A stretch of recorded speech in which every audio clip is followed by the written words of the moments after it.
تو مجھے بتاؤ زندہ کے لیے یہ دعا کرنا کہ اللہ اس کی مغفرت کرے، یہ جائز ہے کہ نہیں؟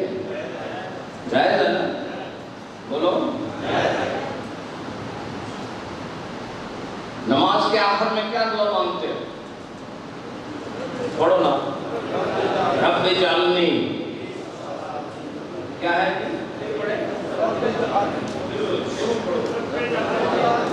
اچھا یہ بھی سن لو، یہ رب اجعلنی ہے، کو جیم کے ساتھ ملانا ہے۔ بعض لوگ رب اجعلنی کہتے ہیں، یہ غلط ہے، یہ سمجھ آئی؟ چونکہ یہ اجعلنی ہے، امر کا صیغہ ہے، اور اس با کو جیم سے ملاتے ہیں تو حمزہ گر جاتا ہے، نہیں سمجھ آئی؟ تو اصل میں لفظ کیا ہے؟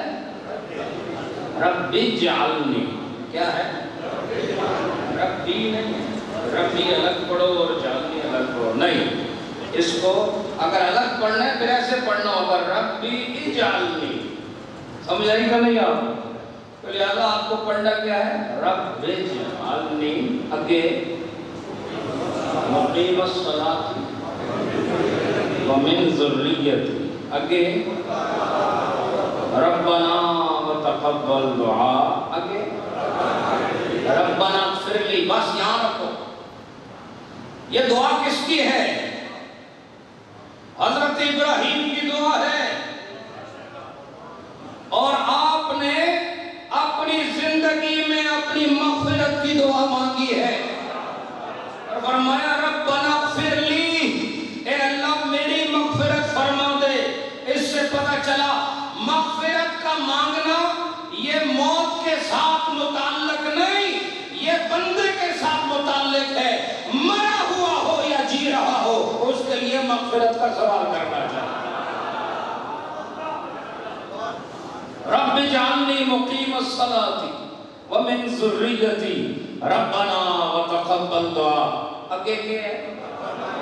ربنا اغفر لی، پھر مغفرت کی بات آئی، اور مغفرت کو طلب کرنے کو عربی میں استغفار کہتے ہیں۔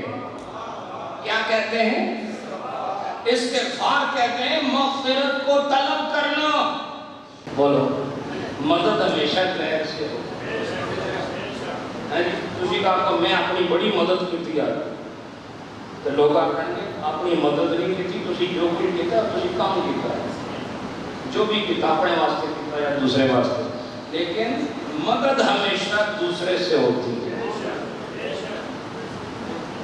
مگر اللہ مدد کرے تو وہ بھی دوسرا ہے، نبی مدد کرے وہ بھی دوسرا ہے، فرشتے مدد کرے تو وہ بھی دوسرے ہیں، آپ کا سگا والد آپ کی مدد کرے وہ آپ تو نہیں ہے، وہ دوسرا ہے، وہ آپ کی مدد کرتا ہے۔ اس سے پتہ چلا جو لوگ کہتے ہیں کسی اور سے مدد نہیں مانگنی چاہیے، ہم یہ کہتے ہیں کسی اور سے ہی مدد مانگیں گے، خود تو مدد نہیں کر سکتے،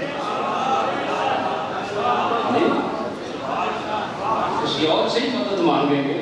ایک کہ بندہ گر گیا، وہ دی لت ٹوٹ گئی، تو مدد خود کرے گا اپنی یا کسی اور کو لو مانگے گا؟ جی تو ہم بھی ان لوگوں سے کہتے ہیں تم بھی کسی عشق والے کی مدد حاصل کرو، چونکہ تم گر چکے ہو اور تمہارے ایمان کی ٹانگیں ٹوٹی ہوئی ہیں، لہذا کسی عشق والے کی مدد کرو تاکہ وہ ہاتھ سے پکڑ کر اٹھا بھی دے اور پھر قیامت تک ہاتھ چھوڑے بھی نہیں، اور جنت میں لے جا کے کہ لو تمہارا ٹھکانہ آ گیا۔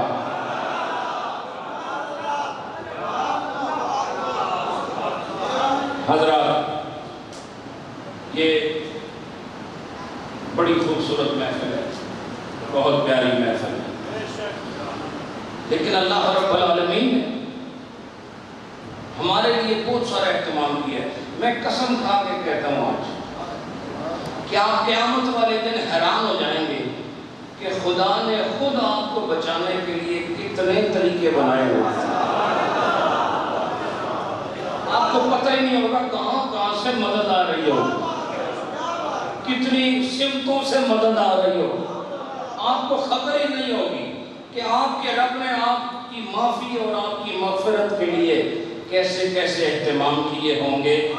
میں واقعی اسے بد نصیب سمجھتا ہوں جو اتنے عظیم مالک کی رحمتوں کے باوجود بھی جہنم میں چلا جائے وہ واقعی وہیں جانے کے قابل ہے، وگرنہ اللہ نے جگہ جگہ ہر قدم پر اپنے بندے کی بخشش کا پورا اہتمام فرمایا ہو۔ حضرات، یہ ساری باتیں امید افزا ہیں، یہ ساری باتیں جس سے تشفی ہوتی ہے، یہ وہ ساری گفتگو ہے جس سے تسلی ہوتی ہے، لیکن اس کے باوجود بندہ وہ ہے جو اپنے مالک کو یاد رکھتا ہے۔ ساری زندگی کاروبار ہی کرنا ہے، ساری عمر پیسہ ہی کمانا ہے، ایسا نہیں ہے۔ اللہ نے طریقہ ایسا بنایا کہ پیسہ بھی آتا رہے، رب سے تعلق بھی جڑا رہے، اور یہ ہمیں نبی پاک نے خود کر کے بتایا، صحابہ کرام نے خود یہ عمل کر کے ہمیں سمجھایا کہ دنیا میں رہنا ہے لیکن خدا کا بندہ بن کے رہنا ہے، دنیا کی ضرورت بھی پوری کرنی ہے لیکن آخرت کی ضرورت بھی پوری کرنی ہے، اور یہ مومن کا فرض اولی ہے کہ وہ سب سے پہلے اپنی آخرت کی فکر کرے، اس لیے کہ آخرت کا جہان لامحدود ہے، اس کا زمانہ لامحدود ہے، وہ پھر ہمیشہ رہنے والا زمانہ ہے۔ تھوڑے سے زمانے کے لیے فکر کرنا کوئی عقل مندی کی بات نہیں، لیکن جہاں نہ ختم ہونے والا زمانہ ہو اور بندے کا اسی جانب رخ ہو تو پھر وہ نہ ختم ہونے والے زمانے کو اس ختم ہونے والے زمانے پر فوقیت دیتا ہے۔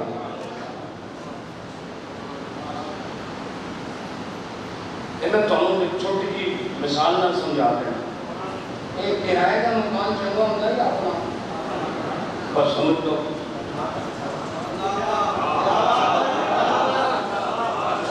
اتنی بات کافی۔ یہ جتنے لوگ آپ پوچھیں پیر صاحب دعا کرو ساڑھا مکان کرائے کا ہے، ساڑھا اپنا مکان دیتے ہیں، کتنے لوگ یہ دعا بھی کراتے ہیں؟ ایسا ہی ہے، چونکہ انہیں پتہ ہوتا ہے یہ گھر چاہے جتنا خوبصورت ہے پر عارضی ہے، جتنا حسین ہے۔ اچھا اگر کرائے کا گھر 5 کمروں والا ہو لیکن اپنا گھر 3 کمروں والا ہو، پھر بھی کس گھر کو پسند کرو؟ 3 کمرے والے۔ اس سے پتہ چلا کہ بندہ اس چیز کو پسند کرتا ہے جس میں استقلال ہو، جس میں دوام ہو، جس میں ہمیشگی ہو، اور جس میں ملکیت تامہ ہو، جس میں ملکیت مکمل ہو۔ اور کرائے کے مکان میں ملکیت 1% بھی نہیں ہوتی، اور اپنا مکان چاہے 1 کمرے کا ہی کیوں نہ ہو وہ سارے کا سارا اس کا ہوتا ہے۔ لیکن مومن یہی ہم آپ کو اور اپنے آپ کو بھی سمجھانا چاہتے ہیں کہ ہم نے اس کرائے کے مکان میں کب تک رہنا ہے، بالآخر ہم نے اپنے مکان جانا ہے، بالآخر اپنے مکان کا رخ کرنا ہے۔ اور مزے کی بات یہ ہے کہ اس مکان کی مثل اس ساری کائنات کے مکان اور محلات، بادشاہوں کی رہائش گاہیں اور بڑے بڑے وزیروں کے ایوان اس مکان کا مقابلہ نہیں کر سکتے جو اللہ نے آپ کے لیے تیار کیے ہوئے ہیں۔ اس لیے اس عارضی ٹھکانے میں دل نہ لگاؤ، اس مستقل مکان کی فکر کرو جس کو اللہ تعالیٰ نے اہل ایمان کے لیے تیار کیا ہوا ہے۔ اور ہمارے محترم راجہ صاحب، میں امید کرتا ہوں کہ اللہ نے جو مکان ان کے لیے تیار کیا ہے وہ جلد اس مکان میں جانے والے ہیں، اور آپ سب بھی یہ تیاری کریں اور میں بھی یہ تیاری کروں کہ ہم اس مکان کو جو اللہ نے ہمارے لیے بنایا ہے ہم اس میں جائیں، اور اس کے جانے کے لیے جو اللہ نے راستہ بتایا ہے اس کے اگر غیر کی طرف رخ کیا تو پھر مکان میں نہیں جا سکتے، کہیں اور چلے جائیں گے۔ جب بھی آپ نے مکان جانا ہو تو اس کا بھی راستہ ہے کہ نہیں؟ بولو نا، اور ہر آدمی کو اپنے مکان کا راستہ معلوم ہوتا ہے۔ دنیا میں ایسا آدمی جو کہ مجھے اپنے گھر کا راستہ معلوم نہیں، لہٰذا وہ گھر چونکہ اللہ نے بنایا ہے، گھر آپ کا ہے، لیکن چونکہ وہاں تک رسائی کا راستہ آپ خود نہیں جان سکتے، اس گھر کے راستے کو اللہ نے خود بتایا ہے اور فرمایا ہے اللہ رب العالمین نے کہ تم اللہ کی رسی کو مضبوطی سے تھام لو، وَاعْتَصِمُوا بِحَبْلِ اللَّهِ، اللہ کی رسی کو مضبوطی سے تھام لو، یہی وہ راستہ ہے جو تمہیں اپنے گھر لے جائے۔ اور آپ کو ایک چیز اور بتاؤں کہ یہ گھر پہلے سے بنے ہوئے، ایسا نہیں کہ بعد میں بنے ہوئے، یہ گھر اللہ نے پہلے سے بنائے ہیں۔ دلیل کیا ہے؟ دلیل حضور کا جنت میں تشریف لے جانا معراج کی رات۔ تو حضور فرماتے ہیں کہ مجھے بتایا گیا کہ یہ سامنے جو آپ کو محل نظر آ رہا ہے، یہ آپ کے عظیم صحابی حضرت عمر فاروق کا محل ہے۔ جی حضور فرماتے ہیں کہ میں اس کی طرف بڑھا اور اس میں قدم رکھنے ہی والا تھا کہ اے عمر مجھے تیری غیرت یاد آ گئی، اور میں اس مکان میں داخل نہ ہوا۔ حضرت عمر رونا شروع ہو گیا، حضور کیا میں آپ پر بھی غیرت کروں گا؟ میں اور میرا مال تو سب آپ کا ہی ہے، لیکن اس تعلق کو بیان کرنے کا مقصد یہ ہے کہ بندہ جنت میں بعد میں جائے گا، اسی دنیا میں بیٹھا ہے لیکن اس کا مکان پہلے سے وہاں تیار ہے۔ حضرات اللہ تعالیٰ آپ سب کو سلامت آباد خوشحال رکھے۔ میں نے مسئلہ کھولی تھی لیکن موضوع دوسری طرف نکل گیا، لیکن ایک بات یاد رکھیں، میں ایک شعر پڑھ دیتا ہوں آپ کی خواہش پر، اور وہ بات یہ ہے کہ رومی علیہ رحمہ فرماتے ہیں کہ دنیا کا جو معاملہ ہے وہ صرف ایک گھڑی کا معاملہ ہے، ایک ساتھ کا معاملہ ہے، کسی موضوع سے متعلق دنیا کا معاملہ ایک گھڑی کا معاملہ ہے، اور جب تجھے موت آئے گی دنیا ہوتے ہوئے بھی تیرے لیے ختم ہو جائے گا۔ بے شک دنیا باقی رہے قیامت تک، لیکن تیرے لیے اسی دن ختم ہو جائے گی جس دن تیری موت آئے گی، اور وہ بھی ایک گھڑی ہوگی، اور خود جب دنیا ختم ہوگی وہ بھی ایک گھڑی ہوگی۔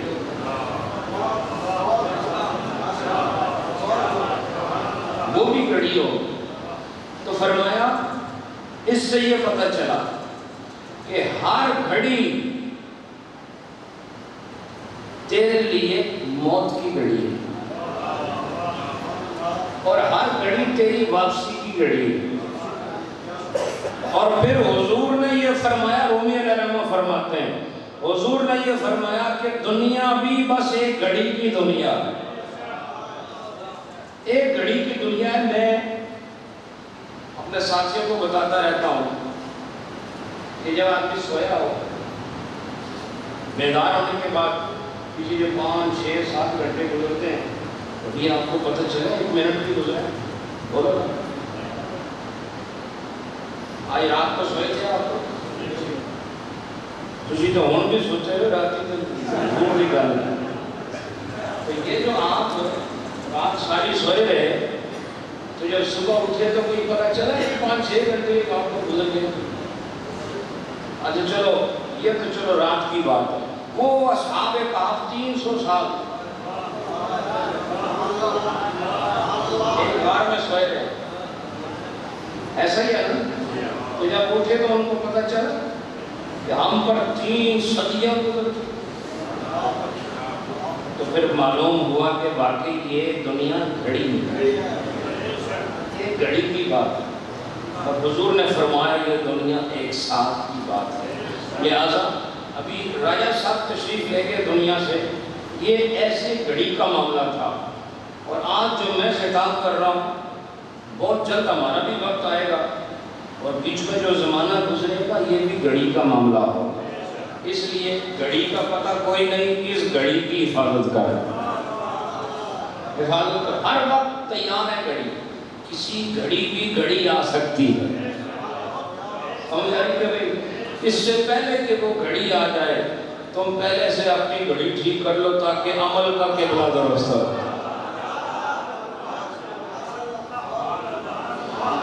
پس تو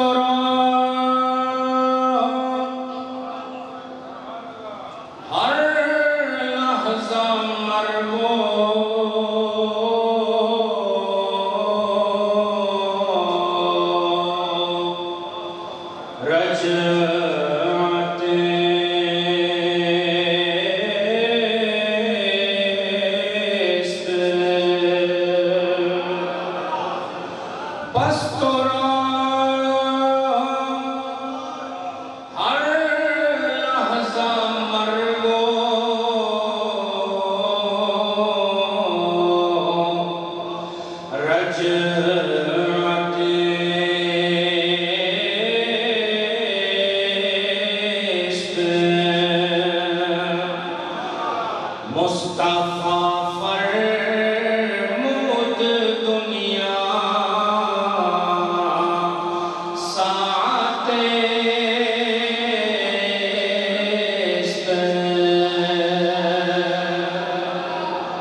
مصطفیٰ فرمود دنیا ساتھ ہے۔ رومی علیہ رحمت فرماتے ہیں بس تیرے لیے ہر گھڑی مرگ و رجعت کی گھڑی ہے۔ مرگ کہتے ہیں موت کو، رجعت کہتے ہیں واپسی کو، رجوع کو۔ رجعت سے رجعت اور رجوع دونوں آتے ہیں اور اس کا مطلب واپسی ہوتا ہے۔ تو فرماتے ہیں ہر گھڑی تیرے لیے موت و واپسی کی گھڑی ہے، اور مصطفیٰ نے فرمایا، مصطفیٰ فرمود دنیا ساتھ ہے، کہ دنیا بس ایک گھڑی کے درمیان ہے۔ حضرت محمد مصطفیٰ نے صلی اللہ علیہ وسلم زورنا درود پڑھا گیا، 63 سال عمر گزاری، کتنی؟ اور حضرت نوح علیہ السلام نے بولو 1000 سال،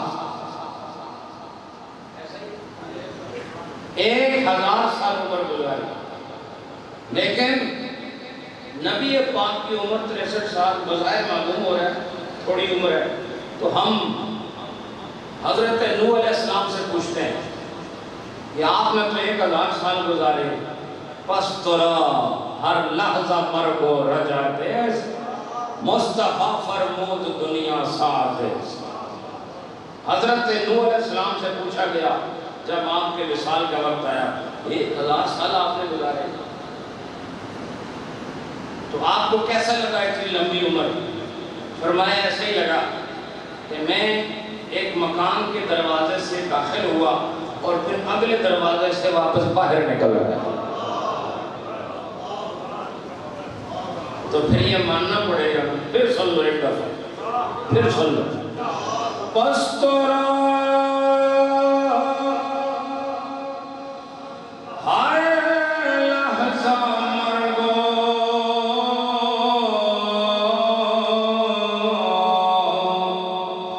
رجعت است،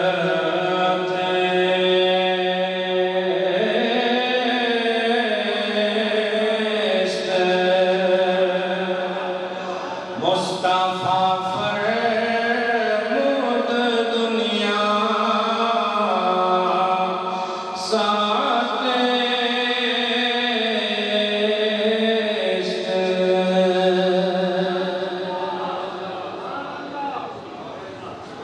حضور نبی پاک میں تو سب سے آخری نبی ہیں، اور مزے کی بات یہ سب سے پہلے نبی ہیں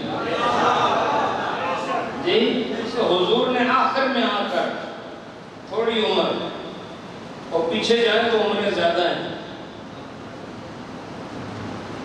یہ میرا اندازہ ہے، پیچھے جائیں تو عمر زیادہ ہے، غلط بھی ہو سکتا ہے۔ تو حضرت نوح علیہ السلام نے ہزاروں سال پہلے یہ بتا دیا کہ مصطفیٰ فرمود دنیا ساتھ 1000 سال ایسا ہی ہے. پہلے تو اصحاب کہف کا 300 سال کی بات تھی اور آپ کی نیند 6 گھنٹے کی بات تھی اور حضرت نوح علیہ السلام 1000 سال کی بات. تو وہ کہتے ہیں ایسا ہی ہے, ایک دروازے سے داخل ہوا دوسرے دروازے سے باہر نکل گیا, بس یہ سارے 1000 سال. پھر اس دنیا میں جی کر لگانا یہ مومن کا حکیمانہ عمل نہیں ہے. جب بھی اللہ کے بندوں کو دنیا اور آخرت میں اختیار دیا گیا کہ کدھر رہنا پسند کریں گے, تو جو کامل تھے انہوں نے اس دنیا کو ترک کیا اور اگلے جہان کو پسند فرمایا. اللہ آپ سب کو سلامت رکھے. انشاءاللہ ہمارا آپ کا یہ تعلق, یہ پیار, یہ محبت, یہ روحانی رشتہ قائم ہے. بہت ساری برکتیں, تھوڑا ذکر اور اس کے بعد انشاءاللہ دعا. پہلے میں پڑھوں گا, بعد آپ نے پڑھنا. لا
صلی اللہ علیہ وسلم ایک آواز کے ساتھ اللہ ہو اللہ ہو اللہ ہو اللہ ہو اللہ ہو اللہ ہو اللہ ہو اللہ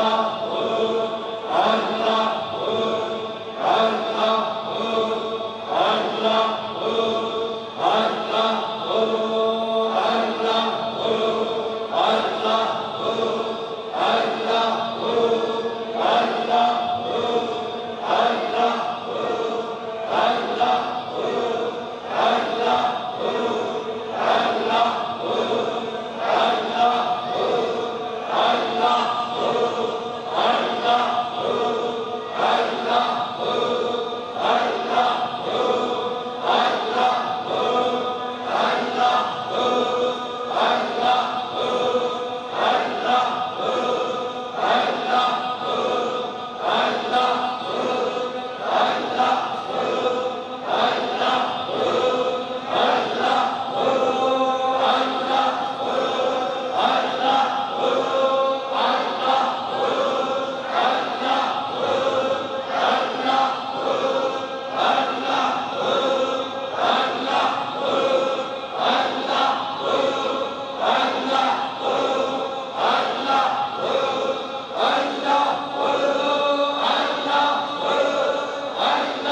دعا سے قبول سب میرے ساتھ مل کر انشاءاللہ فاتحہ شریف پڑھیں گے اور محترم انتہائی لائق تکریم شخصیت محترم راجہ محمد ظفر صاحب کی سال سوال کے لیے آپ نے سورہ فاتحہ شریف سورہ اخلاص شریف میرے ساتھ پڑھنی ہے. پڑھیے بسم اللہ الرحمن الرحیم.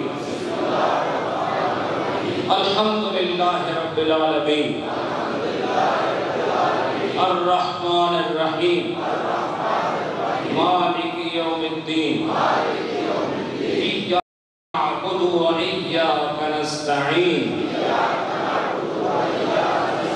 اهدنا الصراط المستقیم صراط الذین انعمت علیہم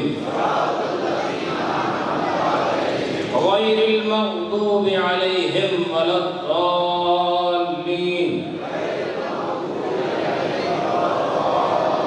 آمین. بسم اللہ الرحمن الرحیم. ألم نشرح لك صدرك ووضعنا عنك وزرك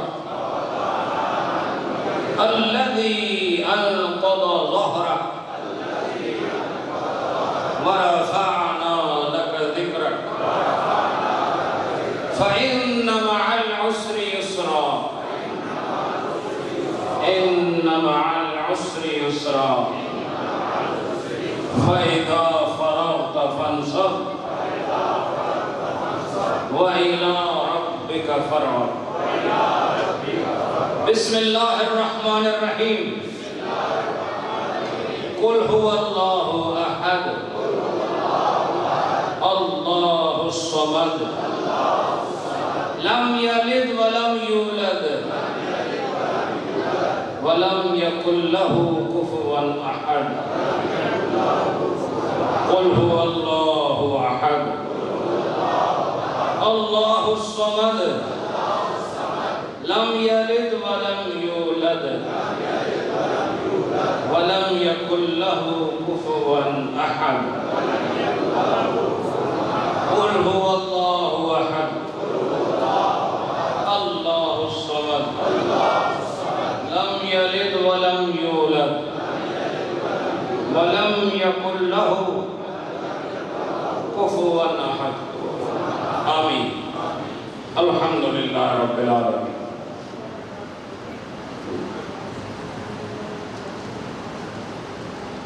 ماشاءاللہ یہ کافی لمبی چوڑی تفصیل ہے میرے پاس. تقریباً 969 قرآن پاک 10 قرآن پاک مزید یہ 979 ہو گئے. اللہ پاک قبول فرمائے. اس کے علاوہ مختلف قرآن پاک کی صورتیں بہت بڑی تعداد میں پڑھی گئی ہیں. یہ سب جو کلام ہے اللہ کو معلوم ہے بندوں نے کیا پڑھا ہے. اس میں درود پاک ہے, مختلف دعائیں ہیں, کلمے ہیں اور قرآن پاک کی دیگر صورتیں ہیں اور یہ بڑی بڑی تعداد میں پڑھی گئی ہیں. ان سب کو اور جو ابھی آپ نے کلام پڑھا ہے اس سب کو اور جو بھی ذکر کیا اس سب کو اور جو کچھ بیانات یہاں ہوئے ان سب کو اور یہ سارا اہتمام اس سب کو دعا میں شامل کرتے ہیں. اور میرے رب کے لیے کوئی بڑی بات نہیں کہ وہ اپنے بسم اللہ کی با کے صدقے ہی معافی عطا فرمائے. لمبے چوڑے کلام یہ تو بڑی چیزیں ہیں لیکن بنی اسرائیل کا امتی اگر اپنے بیٹے کی بسم اللہ پڑھنے سے معافی حاصل کر سکتا ہے تو سارے نبیوں کے امام کے امتیوں کا مقام کیا ہوگا. اتنا کلام بہت بڑی بات ہے. اللہ قبول منظور فرمائے. آمین. الحمدللہ رب العالمین. الصلاۃ والسلام علی محمد وعلی آلہ واصحابہ اجمعین. پروردگار آج کی یہ پر نور اور روح پرور محفل اپنی بارگاہ میں قبول فرما. اس میں جتنے لوگ دور اور نزدیک سے شامل ہوئے اللہ سب کی حاضری قبول فرما. یا پروردگار آج کی اس محفل میں ذکر پاک اور آخر میں جو ختم پڑھا گیا اور اس کے علاوہ جو قرآن پاک پیش کیے گئے دیگر دیگر صورتیں اوراد اور وظائف، اللہ ان سب کی پڑھائی اپنی بارگاہ میں قبول فرما۔ اس کا ثواب نبی پاک کو، جمیع انبیاء مرسلین کو اور ان کے سچے متبعین کو، حضور کے کل صحابہ اور آل رسول اہل بیت کا ایک ایک فرد، مرد اور عورت، ازواج مطہرات اور اہل ایمان آج تک جتنے چلے آئے ہیں، اللہ سب کو اس کا ثواب عطا فرمائے۔ اور بالاخص اس کا ثواب محترم راجہ محمد ظفر صاحب مرحوم، اللہ ان کو اس کا ثواب عطا فرما۔ اللہ وہ نیک انسان تھے، اللہ وہ پرہیزگار انسان تھے، اللہ وہ بیمار تھے لیکن سجدہ ریزی سے کبھی گریز نہیں کیا اور تیرے گھر جانے سے کبھی ان کے قدم رکے نہیں ہیں۔ اللہ اس بندے کی یہ اطاعت قبول فرما کر قبر کی راحت عطا فرما، اور یہ سارا ختم پاک ان کے لیے بلندی درجات کا ذریعہ فرما۔ اللہ ان کی قبر میں وسعتیں اور برکتیں اور روشنیاں عطا فرما۔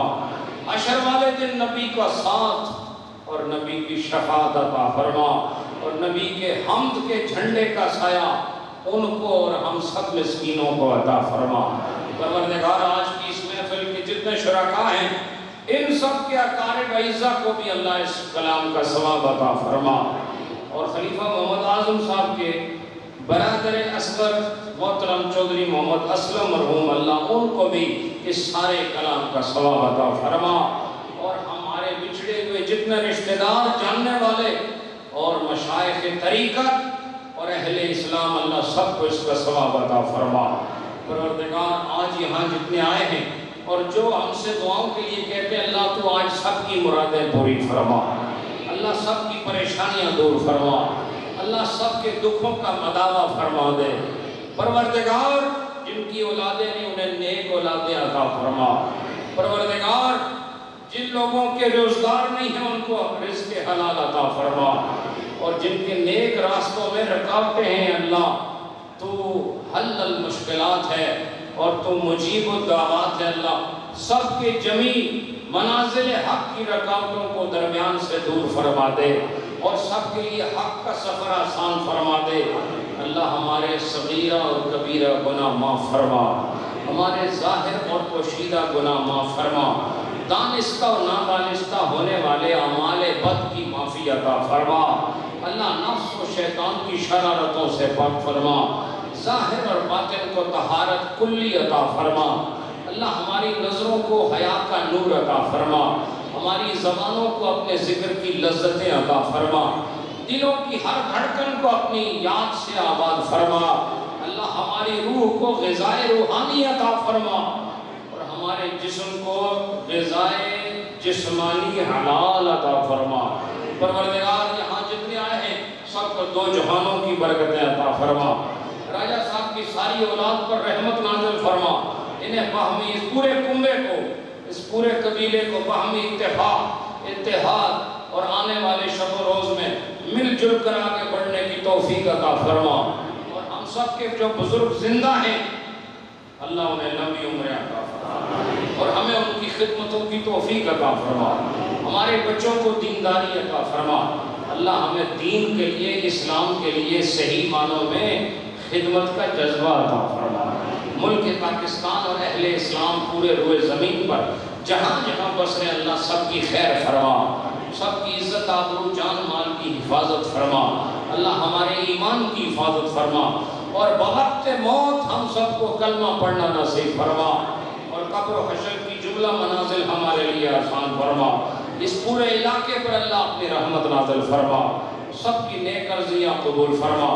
بہت سارے مائیں بہنیں جوان اور بزرگ دنیا سے رابطہ کرتے ہیں، بیمار ہیں، اللہ تو شافی ہے، تیرے سے نہ مانگے تو کس سے مانگے، تو ہی دینے والا حقیقی ہے۔ اللہ تجھے تیری شان حقیقی کا واسطہ، تو سب کو شفائے کلی عطا فرما، بیماروں کو صحت عطا فرما، کمزوروں کو قوت عطا فرما۔ پروردگار جو تجھ سے خیر دنیا مانگتا ہے دنیا کی خیر عطا فرما، اور جو خیر آخرت مانگتا ہے اللہ انہیں آخرت کی خیر عطا فرما۔ ربنا اتمم لنا نورنا واغفر لنا انک علی کل شیء قدیر۔